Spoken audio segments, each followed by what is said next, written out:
interessante das políticas e que hoje a gente está trazendo aqui para discutir um pouco essa perspectiva, né?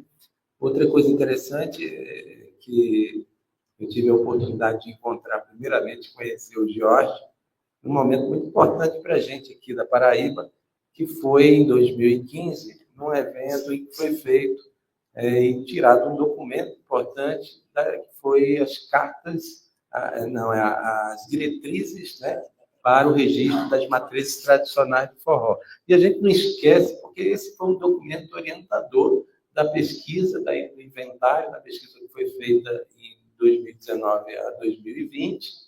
Está ali nossa amiga Joana Alves, que registra a presença que esteve à frente desse processo, e que nos resultou no reconhecimento, né, como patrimônio cultural brasileiro, né, uma luta importante, uma luta de 10 anos, né, que você teve a oportunidade de nos ajudar, a quem a gente já aproveita e agradece muito, né? Então, vou fazer só alguns pequenos registros.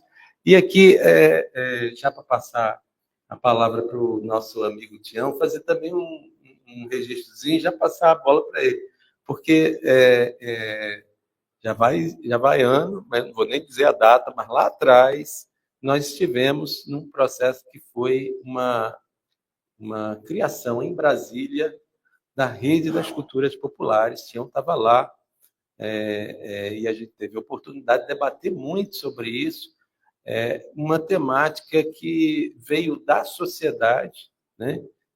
E passou a ser reconhecida pelo Estado como política.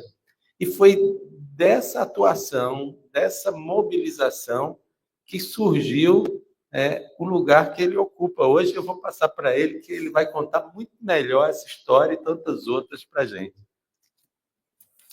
Essa aqui eu tenho que segurar? Não, você pode botar aqui assim.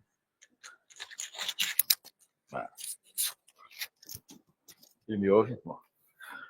Boa tarde a todas as pessoas presentes. Uma alegria enorme estar aqui novamente nas Paraíbas. São várias as Paraíbas, né, dona Joana? Paraibanas. Bom, queria agradecer muito ao Henrique pelo convite, parabenizar ele pela iniciativa. Acho importante esse debate dentro da universidade, especialmente trazendo um tema assuntado através das culturas tradicionais e populares, tão rico, mas também tão vulnerabilizado, mas também marginalizado ou à margem totalmente das discussões acadêmicas e, sobretudo, das políticas públicas. Jorge, prazer em tê-lo novamente ao nosso lado nos debates, tantos tempos. Saudar aqui meu amigo querido, assim, que era uma criança quando eu o conheci, gordinha, Alex de Souza e com a Cláudia estão aqui. Obrigado pela presença. E meu amigo Pedro Pontual, a dona Joana está aqui, enfim. Fazendo esse preâmbulo todo, eu queria, e dada a importância dessa discussão, não fiz uma apresentação em PowerPoint, que a cultura popular é tão popular que não tem PowerPoint. Mas trazendo esse tema tão importante que é a educação popular, a participação popular, na perspectiva de uma política cultural transformadora, eu gostaria de trazer à tona sobre a importância da participação popular como uma parte, né, da ação, né? Acho que a participação ela tem a ver com a parte da ação, que geralmente não é garantida. Essa parte da ação, você participa, promove o cansaço participativo, você nunca veio à tona uma parte das suas ações e, portanto, promove um cansaço participativo infinitamente superior ao desejo da gente se mobilizar e participar novamente para um debate que fizemos há 30 anos atrás. De modo que essa conjunção de participação, também olhando para uma perspectiva e na expectativa de pensar uma política cultural, é também necessário se ampliar a compreensão do entendimento de uma política cultural. O que é isso? Eu acho que a importância de uma política cultural ela tem, né, como seu ponto estruturante a transversalidade com os vários outros setores da sociedade, mas também com as várias institucionalidades, porque senão não é um termo chamado da da política cultural. Muitas vezes a gente faz um debate dentro até do próprio Ministério da Cultura, ou de outros espaços onde acontece esse debate sobre a política cultural, mas ele é muito mais voltado para uma política voltada para as artes. Arte é cultura, mas cultura não é só arte. Seria uma aridez enorme, né? A cultura sem a arte, mas a cultura sobrevive sem a arte, mas a arte não sobrevive sem a cultura. E essa incompreensão de introjetar a política cultural como transversal aos diversos segmentos, às diversas institucionalidades, é um erro crasso que os governos e as gestões promovem, e assim a gente não avança no debate compreensivo do que seria uma política cultural nesse sentido. Fazendo um pouco desse preâmbulo para iniciar esse pensamento sobre a participação social, né? Que, por sua vez, é um instrumento, na minha opinião, ou na nossa opinião, essencial para que as vozes, né, sejam ouvidas, né, escutadas na implementação de políticas, né? Isso, como disse inicialmente, para que eu possa ouvir as pessoas e ela participe desse debate, é necessário que ali estejam garantida a participação, a parte das ações com as quais as pessoas se debruçaram, com as quais as pessoas desejaram. Acho que a gente só pode mobilizar desejos a partir da introdução ou da compreensão ou da aceitação das suas opiniões. Sem uma opinião, ser parte da ação, não é uma ação, não é uma participação. E aí eu não vou mais ter garantida, não foi me garantida aquela intenção, aquele meu intento, aquela minha reivindicação, aquele meu ponto estruturante de mudança pudesse fazer parte da implementação dessas políticas. Portanto, quando as comunidades atuam em conjunto com os gestores culturais, nomeadamente, a gente tem resultados bem diferentes. Não apenas esses resultados fortalecem e se afirmam as nossas identidades culturais, mas também garante que as suas tradições e inovações elas possam ser protegidas e garantidas dentro das suas perspectivas de vida, modo de ação. A gente, no Ministério da Cultura, no primeiro ano do governo democrático, Lula, em 2002, 2003, né, se implantou uma mudança muito radical nesse sentido da amplificação, mas o alargamento da compreensão do conceito de cultura, criando aquelas três dimensões, que eu achei interessante.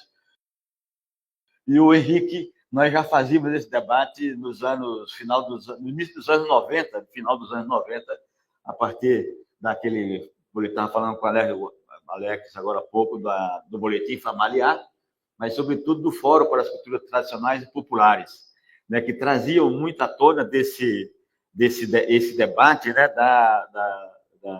das tradições, da garantia das tradições, da garantia e do reconhecimento, né, dessas tradições, mas, sobretudo, a proteção dos territórios onde estão abrigadas, onde moram estas pessoas, para que assim possam ter a garantia, digamos assim, da própria preservação da natureza, se assim podemos citar, porque nunca podemos dizer que a cultura esteja separada da natureza, e assim se protegem mutuamente nesse sentido. Quando nos separamos, isso aí cria um problema seríssimo, mas eu diria que a proteção dos territórios há de se convir que pela necessidade da própria proteção dos nossos guardiãs dos saberes e dos conhecimentos, que são as mestras e os mestres das culturas tradicionais e populares.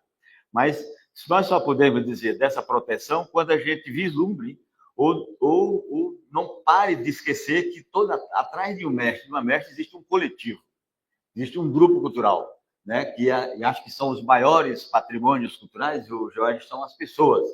E nós, que estamos na gestão pública, na gestão de cultura, precisamos entender que o nosso maior patrimônio são as pessoas, para que assim considerem-as como patrimônio, para que antes e depois a gente veja a ideia do patrimônio material. Geralmente a gente promove o patrimônio material, mas esquece desse patrimônio maior, que são as pessoas. O IFAM tem um livro um decreto de 2000, que cria o livro, né? O livro dos saberes, o livro esse registro do patrimônio, e a nossa grande reivindicação ao IFAM é que teremos que abrir um livro dos mestres das mestres. Pusemos esse debate lá dentro, não, mas nós não abrimos o livro de mestre e mestre porque a gente trabalha atualmente com o modo de fazer. Eu digo, mas as pessoas que fazem, né, como é que elas não podem ser registradas?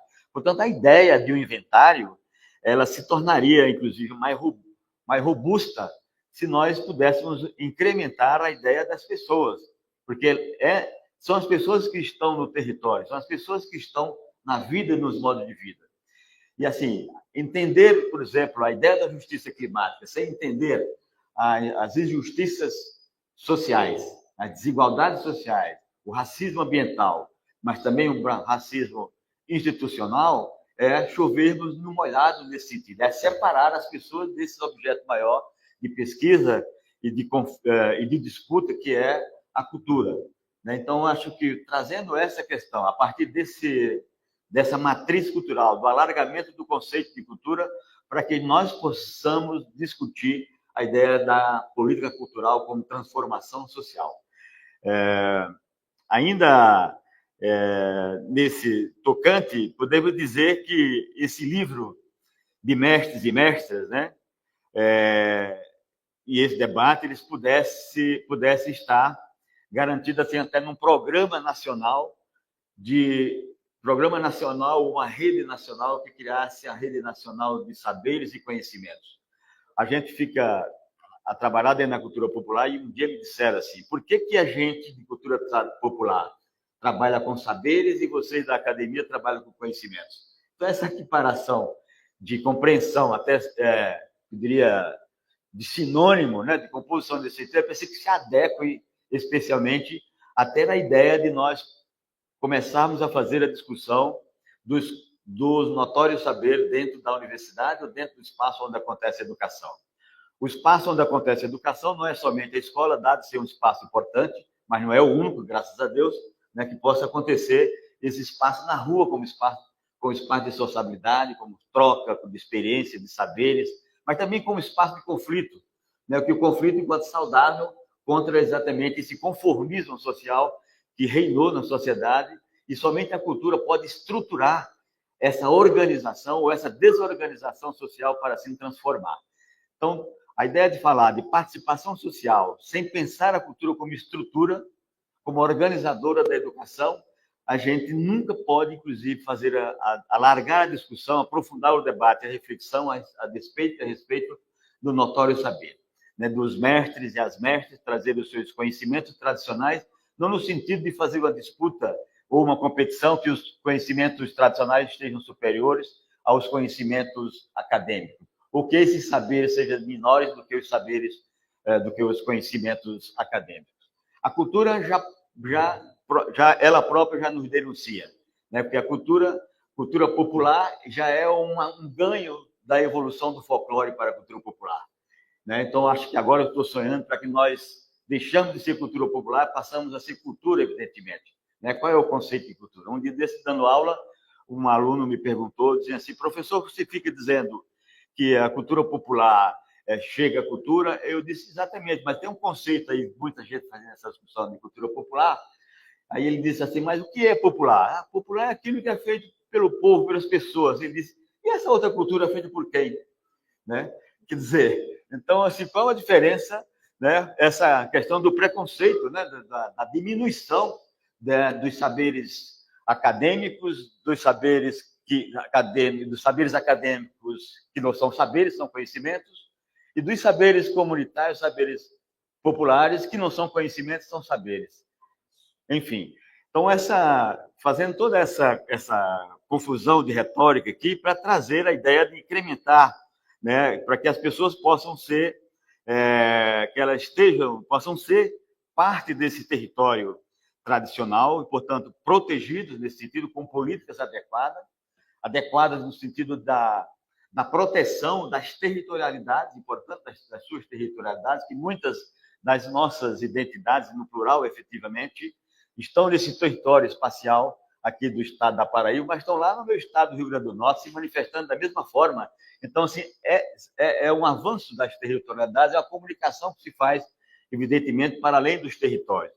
E para nos entendermos essa potência das culturas populares dentro da universidade ou dentro dos espaços escolares, é necessário, ou se faz urgente, que nós possamos entender estes valores, né? São valores, talvez, indimensionáveis nesse mesmo sentido, porque são as bases estruturantes da educação.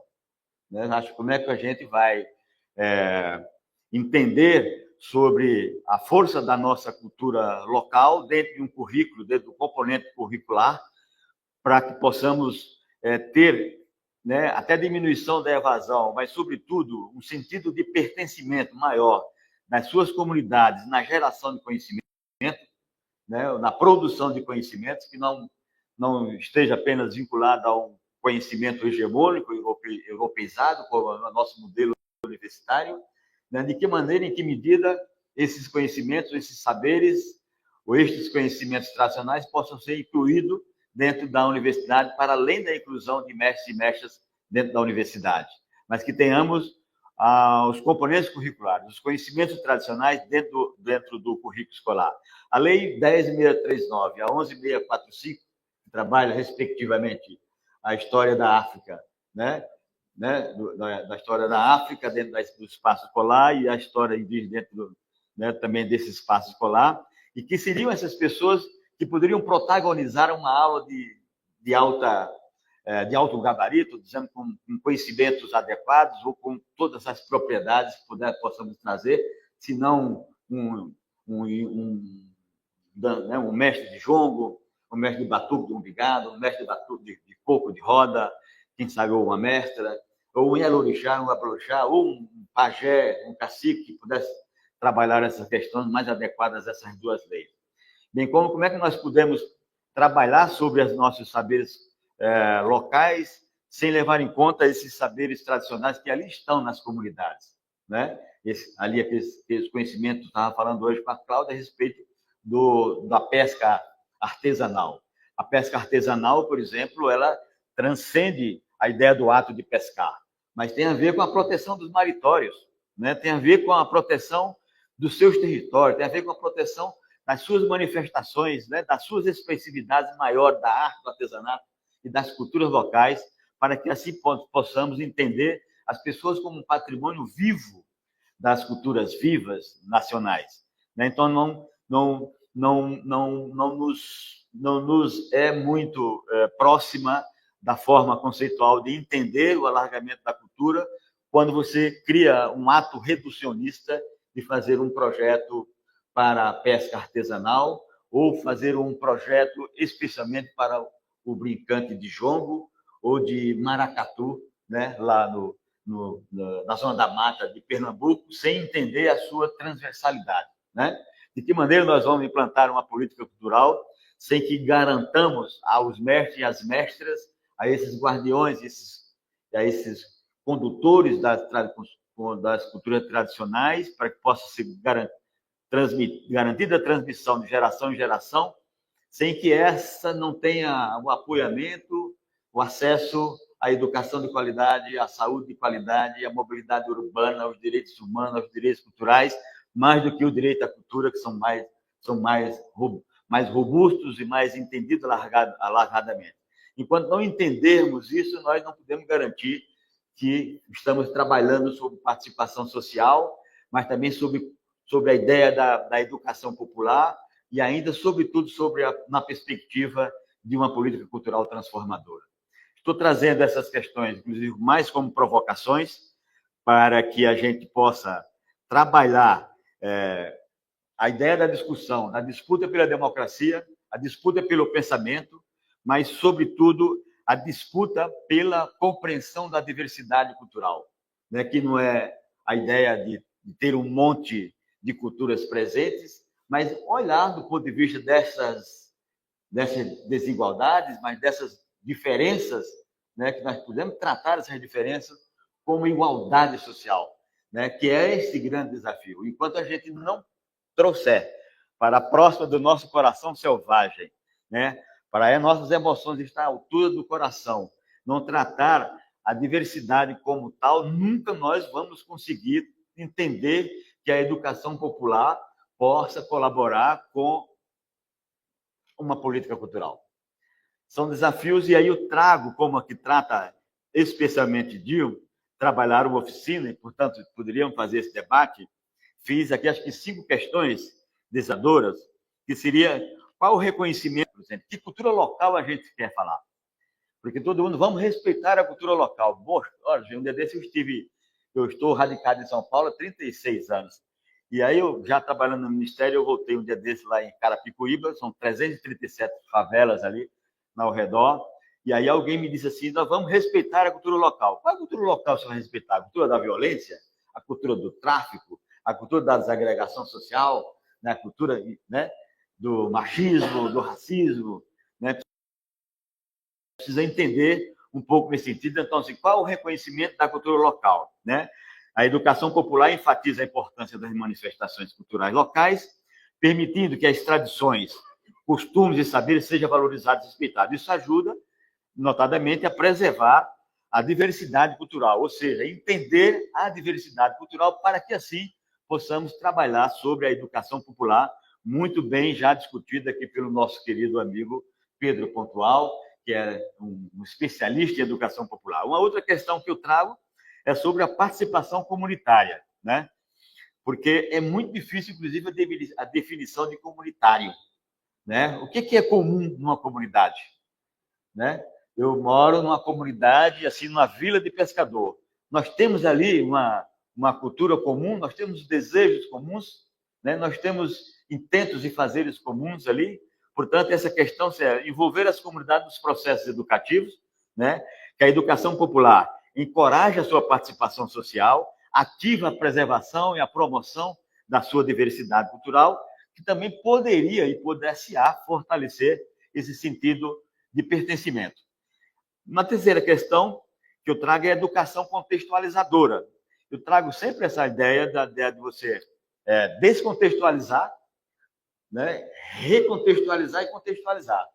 Porque aí o Paulo Freire, acho que o Pedro falou disso hoje, da filosofia da praxis, né? Ação, reflexão e ação, que o Nego Bispo traz de uma outra maneira, começo e fim, cada um tem seus tipos de dizer. Então, assim, eu já trago a ideia de descontextualizar, recontextualizar e contextualizar, que seria a ideia dos currículos e as metodologias adaptadas, né, às realidades locais. Falei tanto, e o Bourdieu traz muito esse assunto, a ideia do capital cultural, mas, assim, integrando a cultura dessa real comunidade para um processo de ensino, aprendizagem, né, ou de ensinagem, né? Ensino-aprendizagem como ensinagem, que leva a uma maior identificação com esses educandos, essas educandas, com a educação compartilhada. O Nego Bispo fala sempre, nós não podemos falar mais esse negócio de troca de saberes, de troca de conhecimento, a gente precisa compartilhar, né? A gente nunca pode dizer o prazer é todo meu, precisa compartilhar esses prazeres. Portanto, uma outra questão que eu trago que é o fomento ao diálogo intercultural. Se nós não travarmos essa questão do diálogo intercultural para uma educação popular, também ficamos à mercê de outras questões. Né? A educação popular ela promove esse diálogo nas diferentes culturas. É importante que ela promova o diálogo entre as diferentes culturas, para que assim permita o compartilhamento dessas experiências, né? E a construção de um respeito mútuo, né? Notadamente aquela sociedade ou aquela comunidade local. A interculturalidade é uma discussão entre as culturas muito diferenciada. Por exemplo, eu sou negro, nordestino e morava em São Paulo, do Sul. Imagina a aceitação da interculturalidade que ali me havia, né? Um nordestino e negro ainda, pobre. Então, assim, não há uma educação popular que se sustente nesse sentido, porque há aí um veto à interculturalidade. E, portanto, difícil da gente alcançar essa ideia do compartilhamento e da discussão entre as culturas, mas que a educação popular pode provocar, né, essa discussão dentro dos bancos escolares ou dentro do lugar onde acontece a educação. Aí, uma outra questão, quinta questão, que é o desenvolvimento da autoestima. Ao valorizar as nossas raízes culturais, posso dizer assim, a educação popular fortalece a autoestima. À medida em que você se reconhece ou como com o seu saber aceite, não, esse saber possa ser entendido como um saber igual ao saber do outro, dentro das suas diferenças. Então, essa educação popular pode provocar o desenvolvimento dessa autoestima. Uma outra, e aí é o seguinte, aí você tem, e você reforça a sua afirmação das identidades, promove a criação de novas identidades, mas você também fortalece o orgulho de ser parte da cultura específica, né? Trabalhar a cultura do ser em contraponto à cultura do ter. Nós temos muito, mas não somos nada. A ideia de ter, um moço um dia que disse que Chico Xavier tem um negócio que diz assim, tem uma máxima que diz assim, fulano de tal é tão pobre que só tem dinheiro. Quer dizer, não há uma troca, né, desses valores mais alargados, dos conhecimentos e da forma de ser. É muito mais voltado para a cultura do ter, né, a cultura do automóvel e de outras formas de vida. A articulação com a arte e a expressão cultural. Educação popular trabalha com a questão que frequentemente utiliza a arte como meio de expressão, né? E acho importante isso, mas ela permite que as pessoas possam compartilhar suas histórias e vivência, talvez visualizando uma outra maneira. Eu acho que precisa entender também um pouco disso. Eu só estou trazendo provocações, porque a gente sempre usa a arte e a cultura como meio, né? Não como um fim em si mesmo, assim, né? A arte está a favor da sensibilidade, né? E você disse, me enche uma sala de crianças para trabalhar a educação popular, dá aula de teatro e de dança, que é importante, tem um meio de sensibilizar ali, mas como se aquilo fosse a única questão de responsabilizar-se para a transformação social, porque geralmente a arte ali ela não está enraizada nos seus conhecimentos tradicionais. Traz lá o Kandinsky, né, lá não sei de onde, outros pintores famosos para trabalhar aqui, que é importante se fazer essa leitura, mas não faz uma leitura. Essa arte ela não está enraizada nos meios, dos modos de vida, na vida da comunidade local, portanto, não há um enraizamento cultural nesse sentido. Portanto, é importante que se entenda a arte como meio de quê, né? E cultura como meio de quê? A promoção das iniciativas locais, que são muito importantes, mas eu queria fazer uma crítica às narrativas hegemônicas, né?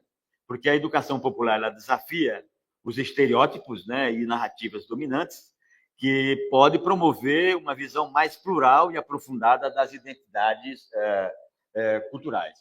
Dizendo desse modo, e assim já indo para os finalmente, eu queria trazer algumas experiências que a gente está vivendo aqui no Brasil, e falando hoje com o Pedro Pontual muito rapidamente ali, que muitos departamentos, muitas secretarias, muitas instituições, muitos ministérios do governo, muitos governos estaduais, nacionais, subnacionais, desenvolvem ações da participação popular, da participação social, com agentes comunitários de cultura viva, agentes territoriais, agentes de educação popular, são 60 mil na saúde. Agora, em que maneira, em que medida e quando esses agentes conversam, se encontram, se entrelaçam para um compartilhamento daquilo que está se fazendo, daquilo que se possa auscultar essas possibilidades de ouvir o outro. E nós estamos trazendo de ouvir o outro e implementar essas ações nas suas localidades, ou minimamente ter um conhecimento das políticas públicas que estão sendo desenvolvidas, né, nos governos nacional, subnacional, né, municipal. Eu acho que a ideia é governo estadual e municipais. Em que medida, por exemplo, a política nacional Aldir Blanc tem nas suas capacidades de descentralização desses recursos para todos os estados e municípios, mas em que medida esses governos criam um pacto federativo para a implementação desses recursos? Disse agora há pouco, olha, fulano de tal é tão pobre que só tem dinheiro. Então, se distribui dinheiro para os estados e municípios e não há um pacto federativo, nem um alinhamento dessas políticas, os recursos financeiros eles se esvaem, o dinheiro vai e você não responsabiliza sequer os estados e municípios a terem orçamento próprio para a área da cultura.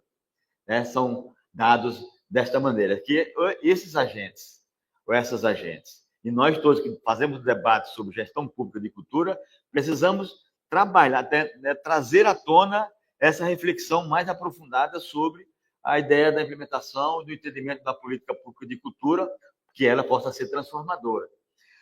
E daí nós estamos fazendo as escutatórias culturais pelo Brasil. As escutatórias culturais pelo Brasil é uma palavra, é um termo que foi criado por mim, mas a escutatória não foi uma criação minha, a criação do Rubem Alves, que disse assim: eu já ouvi falar muitos cursos de oratória, mas eu nunca ouvi falar de um curso de escutatória, porque as pessoas querem muito falar, ninguém quer ouvir. Essa é a grande questão. E quando ouve, não se escuta. Você ouve, não se escuta. Entrou do ouvido, saiu do outro e fica aí na sua superficialidade. Essas escutatórias culturais, ela teve como princípio básico foi a ideia da construção de uma política nacional para as culturas tradicionais e populares. E, à medida que elas acontecem, a gente está trabalhando a ideia de um monitoramento reflexivo. Esse monitoramento feito a essas escutas acolhidas, o acolhimento dessas escutas, e que, quando é possível, a partir dessa escuta, você já começa a executar aquela ação. Um desses exemplos é a ideia do marco legal para os conhecimentos, das expressões e dos conhecimentos tradicionais e populares. Quantos conhecimentos e expressões das culturas tradicionais e populares já não foram plagiadas ou apropriadas por outros governos ou por outras pessoas aqui no próprio Brasil, e não tem essa lei de proteção. Então, nós estamos fazendo esse debate da lei de proteção para os conhecimentos e expressões das culturas tradicionais e populares, como um ato, um monitoramento já resultado dessas escutatórias. Uma outra questão é a ideia de você criar um programa nacional para os festejos populares do Brasil, que transcenda a ideia das quadrilhas populares e que agregue uma calendarização de todos os movimentos, de todas as festas, como festa enquanto processo dessas participações populares. Porque não há participação maior, exemplo de participação maior de educação popular do que as festas populares. Porque antes mesmo dessas festas populares terem se tornado exemplo de fomento, que são importantes e imprescindíveis de fomento, elas já se aconteciam pela própria participação popular. Independentemente do fomento, elas já aconteciam naturalmente. E muitas vezes o dinheiro apagou essas festas. Deixaram de financiar, aí a festa apagou. E o ponto de cultura ela nasce exatamente com esse intento, quando Gilberto Gil disse: olha, vamos trabalhar na ideia do doinho antropológico, que eram aquelas festas, Henrique, fazíamos Brasil afora, era uma expressão cultural que estava morrendo, naquele foguinho, a ideia de vida latente, morte aparente, ali estava na biologia dizendo, e você deu aquele doinho antropológico para que aquelas chamas se reacendessem, se revitalizassem. Então, assim, muitas dessas chamas elas se apagaram quando o dinheiro chegou, porque se não fizeram o debate contextualizador, recontextualizador, e contextualizar de novo sobre a importância desse recurso, mas, sobretudo, a importância capilarizada que tem o poder da cultura, da sua importância enquanto enraizadora, enquanto raiz desse sentido, você se perde com esse dinheiro, porque são coisas. O Davi Copenau diz tanto assim: olha, as coisas duram mais do que a gente, então a gente precisa cuidar mais da gente do que das coisas. Eu acho que essa é uma máxima super importante para ler aquela da queda do céu, porque nós estamos, inclusive, fazendo esse debate nacional, com essa escutatória cultural, trazendo isso à tona como uma reflexão maior. A ideia da proteção dos mestres e das mestras da cultura tradicionais e popular.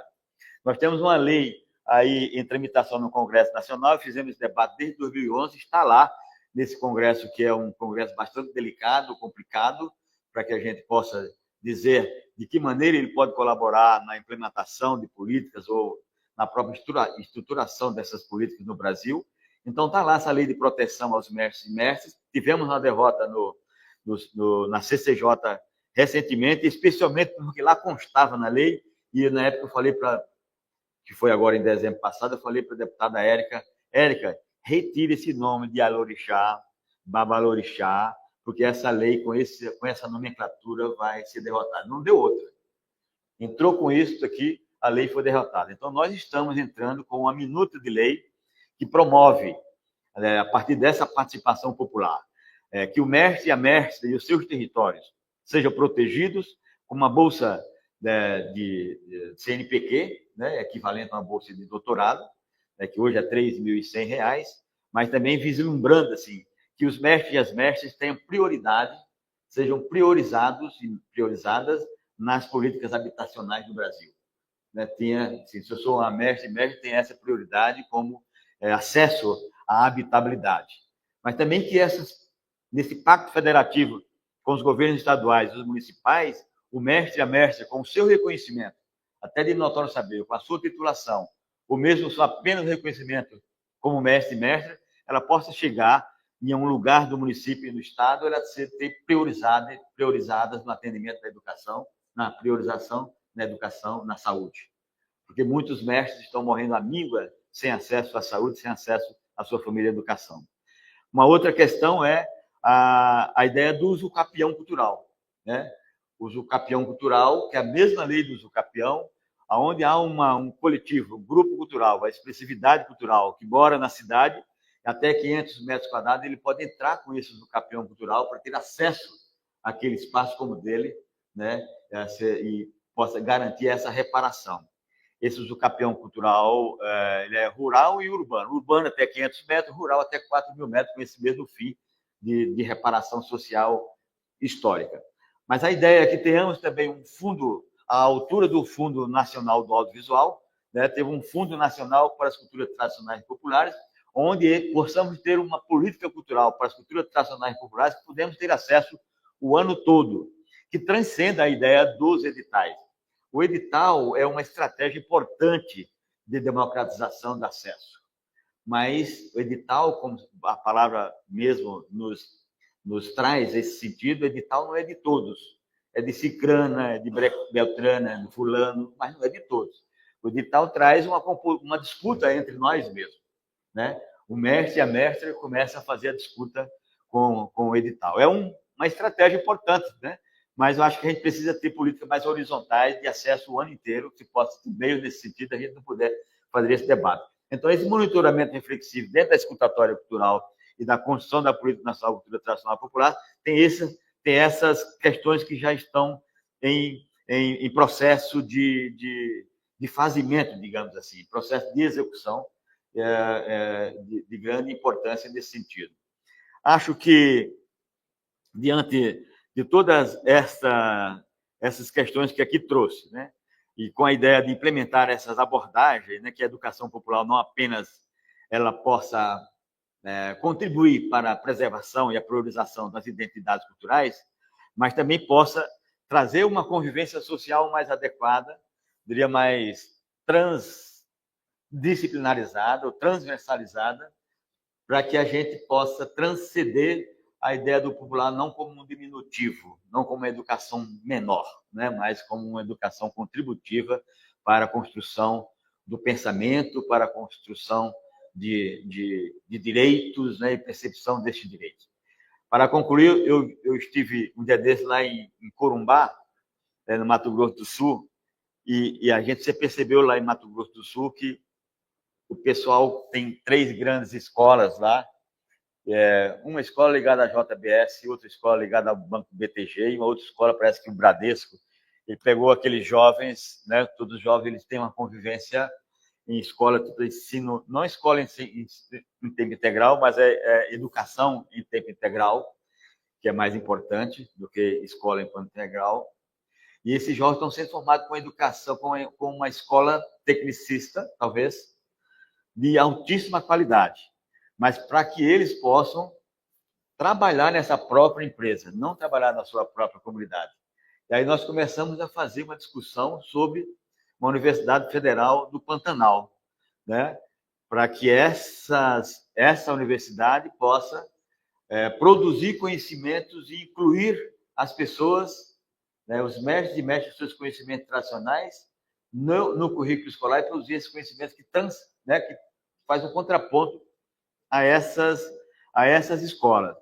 E aí é um debate que a gente está fazendo em todo o país, dentro das universidades, para que ela não seja uma universidade, mas seja uma pluriversidade, mas também pluriepistêmica nesse sentido, porque está introduzindo os conhecimentos tradicionais e populares dentro do currículo, né, da grade curricular, mas o mestre e a mestra ser reconhecido como notório saber, né, e assim ser transformado e titulado como professor doutor, como algumas universidades já são exemplos no Brasil como um todo.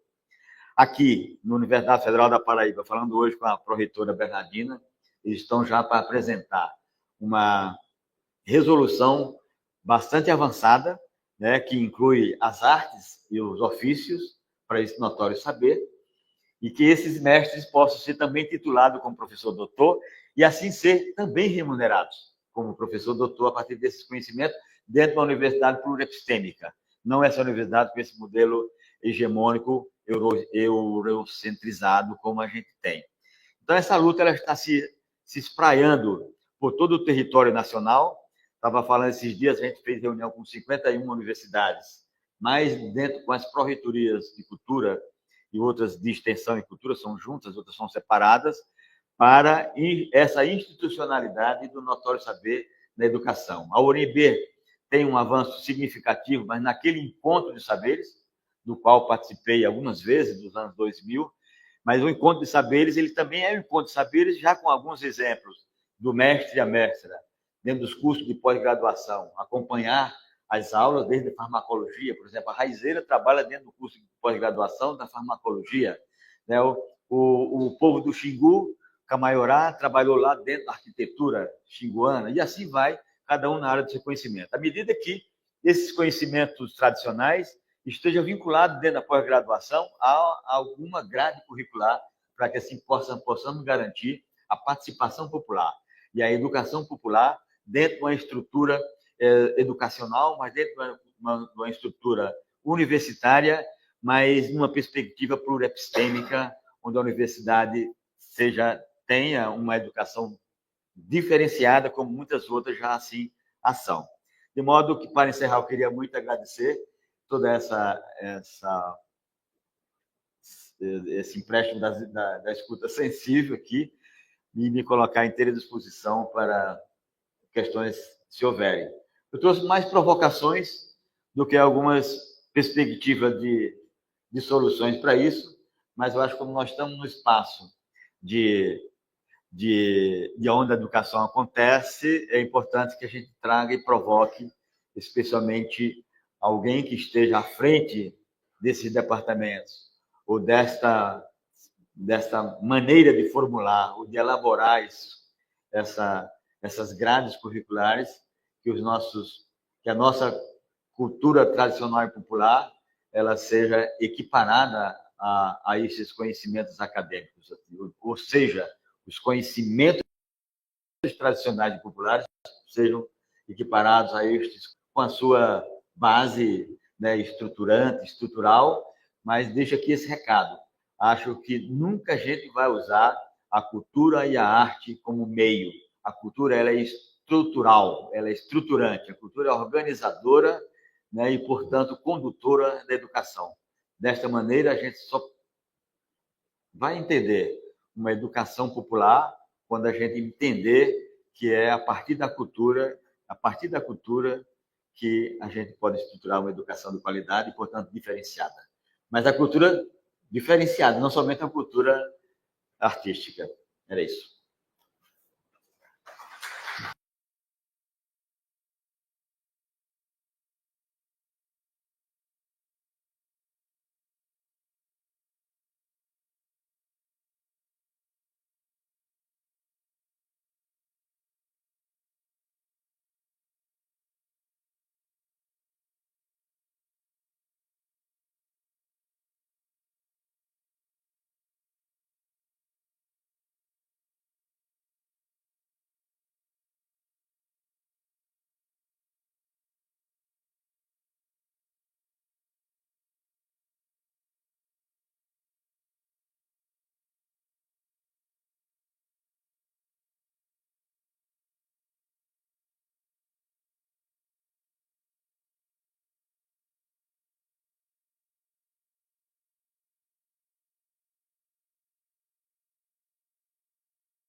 gente tem discutido isso bastante. Eu venho pelo interior da Paraíba e é uma angústia muito grande.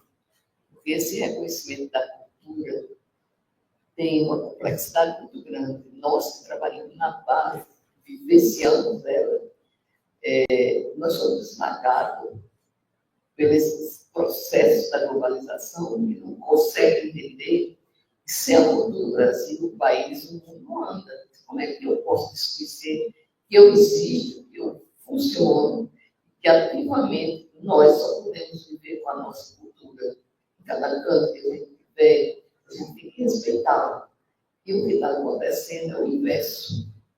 Hoje, a gente, nem na universidade, nem na comunidade, a gente está sendo respeitado.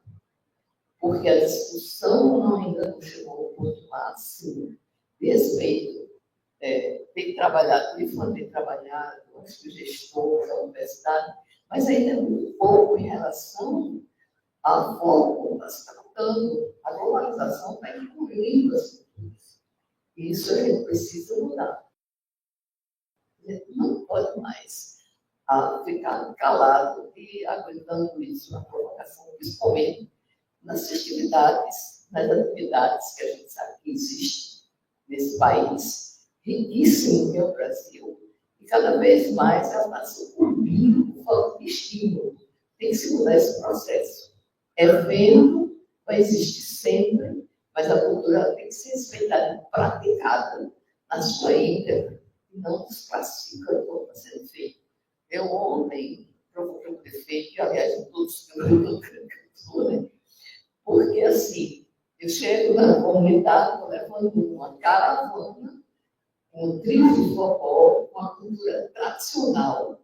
Aí o prefeito, é maravilhoso, daqui a 15 dias ele traz o Luan Santana, que levou o cachê de 800 mil e que levantou a cultura nossa. Então, como reverter isso? É essa forma agressiva que a gente está perdendo das nossas culturas. Eu deixo um apelo, eu estou gritando no canto, eu deixo um apelo para essa conscientização, para a gente fazer um formato de lei, não mais da sociedade civil, gestores, doutores, mas a gente tem que mudar essa lei. Não pode continuar desse jeito. Enquanto não muda, aqui na base, o lá em cima vem esmaga. A gente não pode mais, é um grito de guerra que a gente tem que pôr. Não tem mais o que fazer. É pedir, fazer avançar. E eu não achei ainda o caminho, mas eu vou tentar. E convoco aqui a todos a pensar. Ok. Mais alguém? Então, se não tem mais alguém agora, vamos passar, dar uma olhada aqui para os nossos convidados, vão comentar, etc. E aí depois a gente volta com outra rodada para o encerramento. Bem,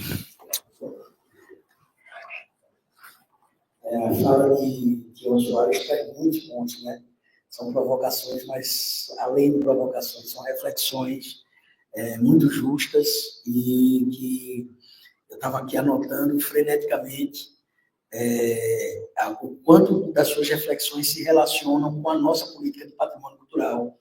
Você fez uma crítica justa à posição do IPHAN, né, que o IPHAN reconhece bens culturais, práticas culturais, não pessoas. Mas o patrimônio são as pessoas. E quando a gente lida com o patrimônio cultural, com salvaguarda de patrimônio cultural, a gente está lidando com pessoas o tempo inteiro. Mais do que com os bens culturais, porque as pessoas é que lidam com os seus bens culturais. A gente está lidando com as pessoas. E o quanto isso me fez refletir que talvez essa própria compreensão tradicional do IPHAN pode contribuir para a construção de uma política pública que está chegando lá, mas não chega. Está, na verdade, talvez perpetuando até desigualdades, desigualdades sociais, culturais.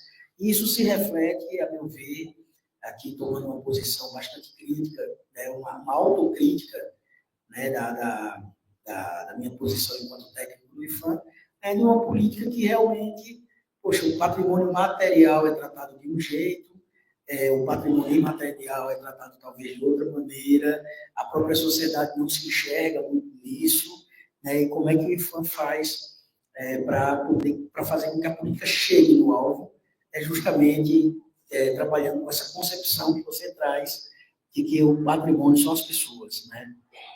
É isso mesmo. O Henrique trouxe aqui, né, pediu para eu falar um pouco sobre as diferenças e as complementaridades entre as políticas no campo da educação, não é isso? De patrimônio e de museus. Só para contextualizar, a política de museus ela foi gestada, não vou dizer que surgiu, né, mas ela foi gestada dentro do IFAM.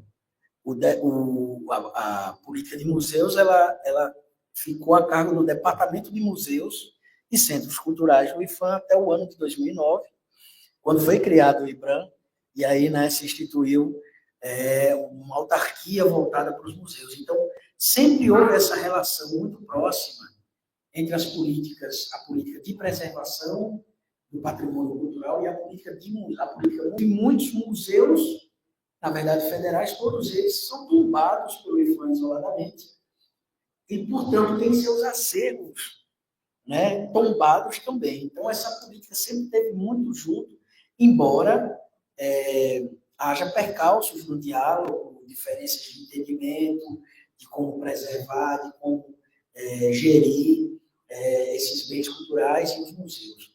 No âmbito da educação patrimonial, curiosamente, também foi assim, né?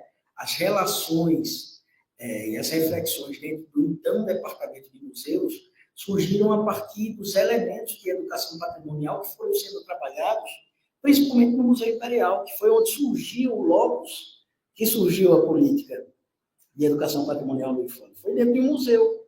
Foi a Lourdinha Horta, se não me engano, e a Evelina Brumberg, que trouxeram as primeiras metodologias de educação patrimonial para o IFAM. Foi no âmbito do museu. Tá, entendeu? E aí, outros museólogos e pensadores como Mário Chagas já propunham uma outra concepção, em vez de educação patrimonial, que era essa coisa do conhecer para preservar, uma educação para o patrimônio, já tem outra concepção. E ao longo do tempo desses diálogos envolvendo os departamentos do IFAM, do material e o então departamento de museus, a gente construiu a ideia de Casas do Patrimônio. Foi junto com o departamento de museus, estava nessa construção. Casas do Patrimônio, já na perspectiva também de que o IBRAM fosse ser criada a autarquia, então o IFAM teria as Casas do Patrimônio, já que os museus não estariam mais sob a alçada do IFAM, e essa concepção mais ampliada que temos hoje de educação patrimonial contou com a participação de técnicos, de servidores e servidoras de museus. Né? Portanto, que o Átila, que é um grande educador patrimonial aqui da Paraíba, o Átila Tolentino, ele era do departamento de museus, ele era ligado ao departamento de museus, né? E já trabalhava a educação patrimonial. Atualmente, também é outro fato curioso, o IFAM tem uma experiência com a educação patrimonial, tem uma portaria com diretrizes, mas não tem uma política nacional de educação patrimonial. É isso que nós estamos tentando construir na COGEDU, junto com as outras demais unidades do IFAM e sociedade civil, desde o ano passado. A gente já tem uma minuta de uma política nacional de educação patrimonial e a gente quer ampliar a discussão. Só não tem orçamento até agora, mas a gente procura, né, no segundo semestre, Deus quiser, começar a discutir mesmo com sociedade civil, técnicos do IFAM de todo o Brasil, e o IBRAM também, que é a instituição parceira. Já o IBRAM, há 7 anos, tem uma política nacional de educação museal. Há 7 anos. Esse ano passado teve o fórum, né, de museus, e dentro do fórum teve a revisão da política, a avaliação depois de 7 anos.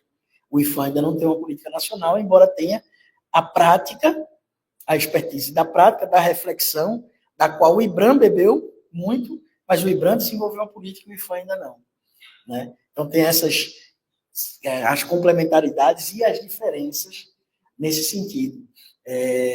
De toda forma, desde que a COGEDU foi criada, nós estabelecemos um diálogo constante com a Coordenação de Educação Museal do IBAM, a COMUS, E temos construído, né, junto com os entendimentos comuns, né, para a construção, para auxiliar também e aprender com a expertise do IBRAM, para auxiliar na construção da política de educação patrimonial do IFAM. Espero que a gente consiga aí, até o final, aí, até o ano que vem, 2026, entregar essa política para a sociedade.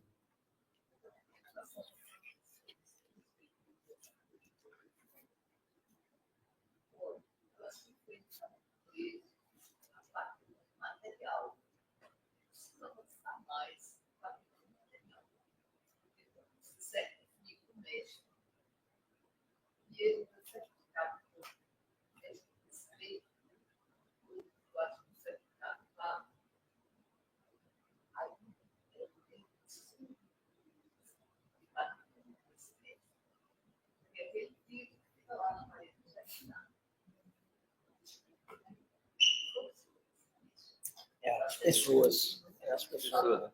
É justamente isso que está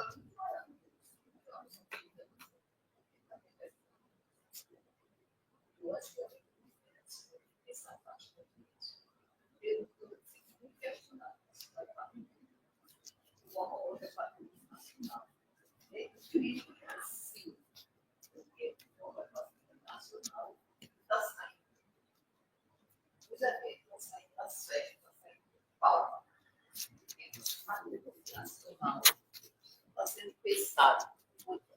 Se tem uma preservação não é só um documento que está sendo chamado.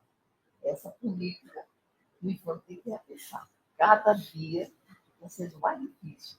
Eu fui agora em busca de uma banda de pífano, de Cunhano, Piano. A resposta foi: eu não quero mais trabalhar com pífano. Eu não tenho nenhuma resposta para isso. Por que você não quer mais trabalhar com o pífano? Porque o pífano é um brinquedo. Ninguém considera ele. Não tem respeito mais. Quando chama uma bandinha de pífano para tocar, aquelas crianças, aqueles alunos, aquelas pessoas que ficaram a vida inteira pensando que aquilo ali tinha resultado, quando chama, eles dão um pedaço de pão lá no fundo do quintal e o transporte é escolar. E a resposta foi essa para mim: nós não queremos isso não, a gente quer que a gente apareça, que a gente faça de verdade acontecer e respeitado. Estou dizendo, o patrimônio ele precisa estar só no papel, senão vai continuar a depressão. Esse sentido muito bom. Com a sua colocação, isso também vai ao encontro do que eu falou sobre a necessidade de um pacto federativo. Não adianta o governo federal, por meio do MINC, por meio do IFAM, que é uma autarquia, então é uma política de Estado, né, e da FUNAT, estabelecer políticas públicas, se na ponta da linha, se na base social, esse pacto federativo ele se esvai, ou ele não, ou simplesmente não é feito porque não há interesse. Então você pega um estado como Pernambuco, que tem um fundo de incentivo à cultura, ou Minas Gerais, que tem uma lei de incentivo à cultura de ICMS, né, o ICMS cultural, em que você consegue promover cada vez mais grupos de patrimônio imaterial, né? Maracatu de Baque Solto, o IFAM tem o Programa Nacional do Patrimônio Imaterial, foram 20 milhões de reais para editais de patrimônio imaterial, conseguiu promover projetos de capoeira, de Baque Solto, de Pumba Meu Boi, Baianas de Acarajé, etc. Mas em alguns municípios, como Barbalha, por exemplo, é isso. A prefeitura dá R$70 para uma banda de pífano. De hoje, estou falando de valores de anos atrás, quando eu conheci o pessoal pifeiro lá, e dá R$70 e um ônibus do transporte escolar para a banda de pífano se deslocar para tocar uma noite inteira no São João, horas no São João, às vezes para fazer aquela apresentação ali, de abertura da apresentação principal, que ninguém vê, que não é divulgado, não tem nem estrutura de camarim. Isso acontece, inclusive, no Carnaval do Recife. Algumas agremiações reclamam que não tem nem estrutura de camarim, as pessoas se trocam na rua.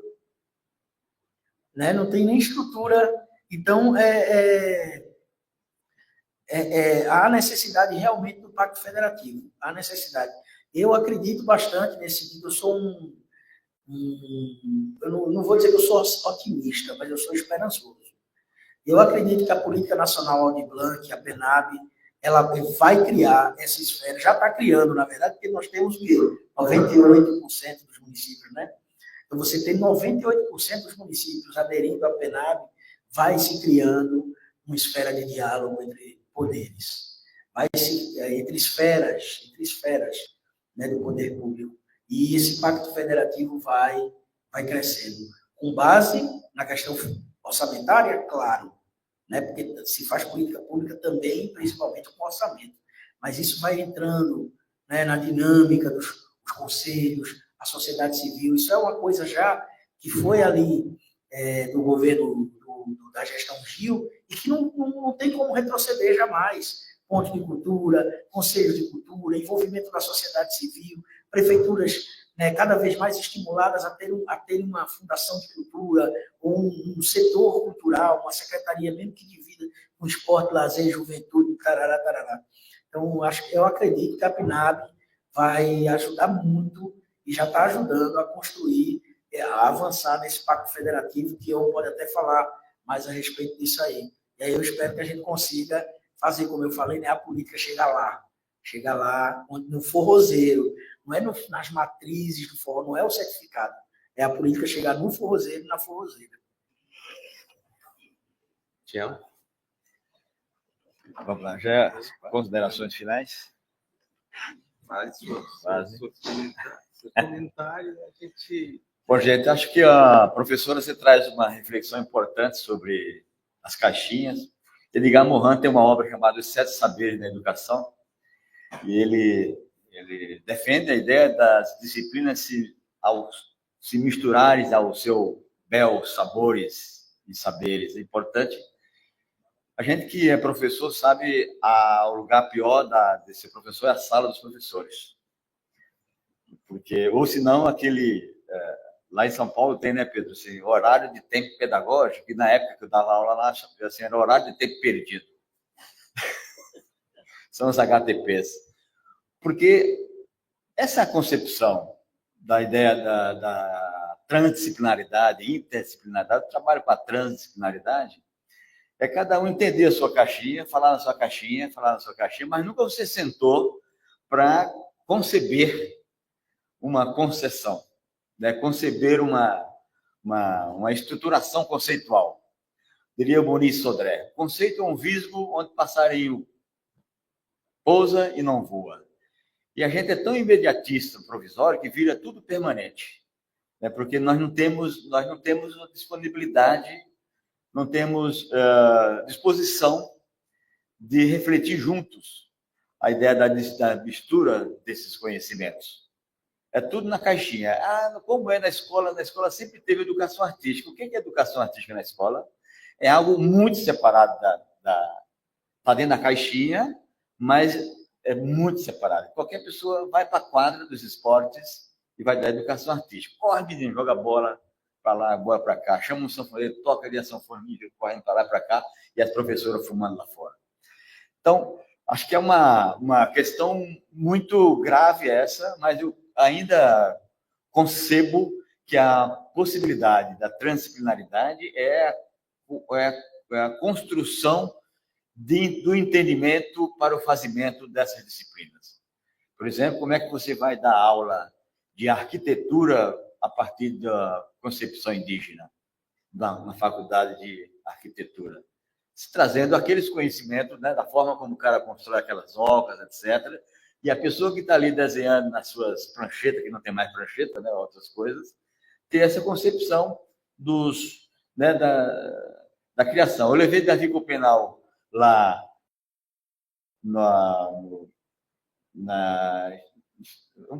é uma coisa que tem mais dinheiro na educação, né, que é o Fundo Nacional de Educação.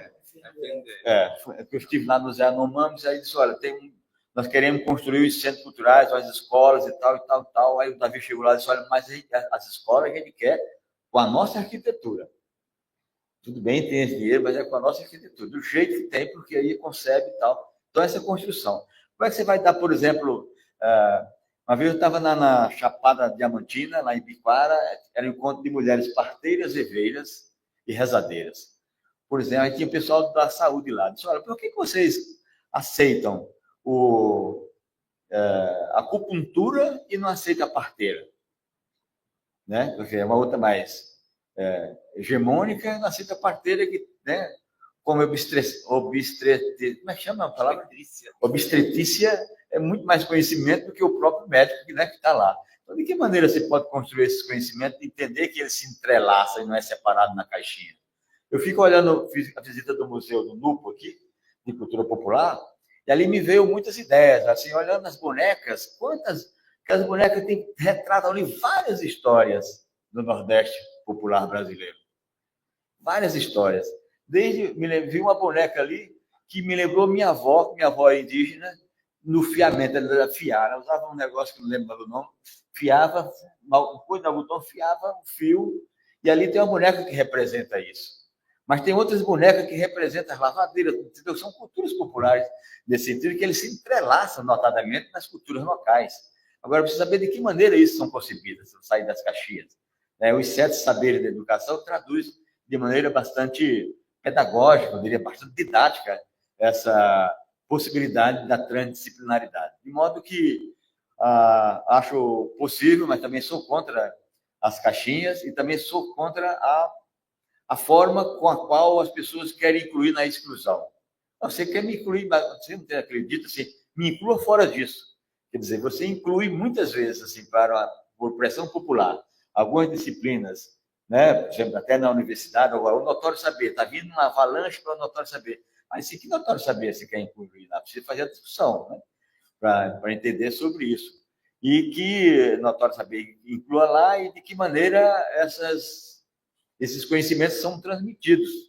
Ou o que é mestre? E mestre da cultura tradicional e popular precisa também entender um pouco disso, aprofundar esse debate para que não tenhamos essa questão toda hora trazida a partir do financiamento público. Quando tem dinheiro, está cheio de gente para discutir. Quando não tem dinheiro, não tem ninguém para discutir, porque tem preguiça de fazer um debate mais consubstanciado, mais contextualizado a respeito e a despeito de uma educação diferenciada.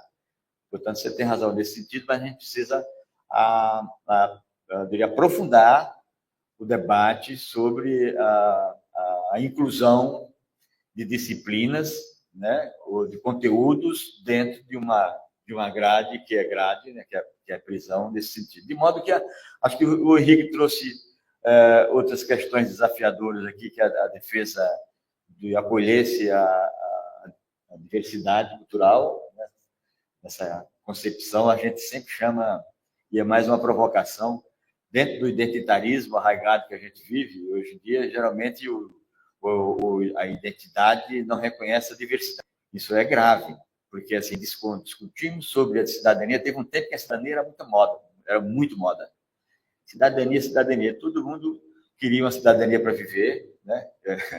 Para chamar de sua, e não entendia, né, dessa diferença dos direitos e dos deveres, e todo mundo só quis direitos, deveres, absolutamente, mas era cidadania, né? Discutir a cidadania. A diversidade está nesse mesmo parâmetro agora, se todo mundo vai discutir identidade e diversidade, mas não se entende a diversidade, né, como igual nessas diferenças. Né? Ser igual nessas diferenças é um modo com o qual a gente muito pode conviver, né, com as nossas identidades. São várias identidades. E as culturas populares ela é promotora, digamos assim, da formação das nossas identidades por ser o nosso DNA. Né? Qual é outra cultura que não tem um tambor, né? Ou que não tem uma dança, não tem algo que nos diz respeito a essa questão dos povos? E ainda dos povos. E ainda outra questão da própria forma de inserção, né, Joana, de inserção de outras linguagens artísticas, de outros famosos nessa questão. O Jorge traz a ideia do pacto federativo, mas eu acho que a participação popular ela traz quer dizer, se tivesse uma participação popular mais arrojada, especialmente nesses segmentos, forçaríamos com que os municípios pudessem garantir. Portanto, no Sistema Nacional de Cultura tem lá uma discussão sobre o plano. Eu sempre tenho dito lá para o Júnior Afro, meu amigo, colega lá, diretor, eu disse, olha, essa ideia de apequenar a concepção do Sistema Nacional de Cultura apenas como CPF, né? Conselho, plano e fundo, é você criar um reducionismo na concepção do Sistema Nacional de Cultura. Porque ele é muito mais. O Sistema Nacional de Cultura ele tem a ver com o Pacto Federativo. E esse Pacto Federativo tem muito a ver com a participação social, né? Nessa construção a partir desse plano. Esse plano concebido pela participação social, ele diz lá todas as seus princípios, as suas diretrizes e ações, as ações com as quais a gente vai trabalhar numa política cultural de uma cidade, de um estado e de um país. Portanto, no município, se você criou aquela política lá, está lá um plano, e aí o prefeito faz lá outro plano, a sociedade chega lá e diz assim, olha, a nossa política desenhada é deste nível, não é essa que você está trazendo. Portanto, porque os estados e os municípios eles são interdependentes. A política nacional ela não pode mandar na política municipal. Ela orienta, mas né, ela não tem a autonomia dos estados e municípios. Igualmente, você falou também da política dos registros, como patrimônio material e imaterial. O imaterial, por exemplo, nós temos o reclamar, aí eu tenho participado lá no IFAM de algumas comissões, do Cordel, do Repente, né, na ideia da construção da política de salvaguarda. Eu acho que reconhecer ou titular é necessário que se tenha uma política de salvaguarda, essa política que se possa garantir que essas pessoas tenham, digamos assim, vidas, né, que elas possam continuar a viver com com os seus conhecimentos, com os seus saberes, se alimentar, viver, né, andar, se vestir, tem que ter essa política, porque senão não adianta só registrar, né, só patrimonializar e não ter uma política de salvaguarda. Para ter essa política de salvaguarda, estou muito bom no papel, eu sempre digo assim, olha, não adianta a gente construir uma política nacional para a cultura nacional e popular virar mais uma letra morta. Né? Eu acho que essa política precisa ter efetividade, e a efetividade se dá com a pressão popular. Eu atuei muito na Zona Leste de São Paulo e com o padre Ticão, que era Pedro, o padre Ticão, que era da teologia da libertação, ligado a isso, e ele falava assim, diz que governo é que nem feijão, só falando a pressão. E acredito nisso mesmo, o Lula traz tanto isso, toda hora o presidente Lula disse, olha, precisa da participação social, precisa cobrar os ministros, precisa cobrar a nossa gestão, e nós precisamos cobrar aos nossos municípios, porque eu tenho andado o Brasil inteiro e as cobranças é só para o governo federal. Nunca acha que o problema está no municipal. Está vendo? Era isso aí. Mas aí faça os seus agradecimentos. Ele pediu para eu concluir, eu concluo dizendo que fiquei muito feliz de estar aqui com vocês, dizendo que nós, do Ministério da Cultura, da Diretoria de Promoção das Culturas Tradicionais Populares, estamos dispostos a acolher, a continuar esse debate a partir das escutatórias culturais e vamos lá entender que o notório saber dentro da educação popular e dentro das universidades é urgente e imprescindível para que tenhamos educação diferenciada e de qualidade, uma universidade pluriepistêmica e tornar-se pluriversidade. Vou passar aqui para nosso amigo Jorge para fazer os seus agradecimentos finais. E agradecer mais uma vez, né, ao Henrique, pelo convite. Agradecer também aí a primorosa, como sempre, primorosa palestra do Tião Soares, a companhia aqui da mesa. Agradecer a vocês, né, por estarem presentes, toda a comunidade acadêmica aqui, né, do núcleo de extensão, e parabenizar, né, pela realização do 5º Senapop, dizer que eu estou à disposição, né, de vocês para nós construirmos uma educação patrimonial, né, inclusiva, uma educação patrimonial diversa, uma educação patrimonial cidadã, repito, que permita, né, uma preservação mais democrática do patrimônio cultural. Então, gente, eu agradeço demais a participação de vocês. Foi uma alegria imensa a participação dos nossos convidados aqui. Vocês viram aí a qualidade do debate. Eu acho que a gente teria pano para manga para muito mais tempo, óbvio, mas, infelizmente, nós temos uma programação a seguir e a gente tem que concluir. Eu aproveito para agradecer também toda a equipe do Comitê de Cultura da Paraíba, sem o qual essa atividade não poderia acontecer. acontecer. A nossa equipe do Núcleo Interdisciplinar de Pesquisa e Extensão em Economia Solidária e Educação Popular, o NUPLAR, da UFPB, a minha bolsista aqui, Sara, para dar esse apoio maravilhoso. Então, acho que é isso. Eu gostei muito, espero que vocês também tenham gostado. Esse debate foi transmitido, portanto, ele vai ficar gravado, disponível no YouTube. E quem quiser ver, ou quem não viu, vai ter a oportunidade de ver em outro momento. Obrigado, gente. Uma boa tarde. Bom seminário para todos nós. Vamos fazer uma foto ali na frente, né? Todo mundo junto para registrar esse momento.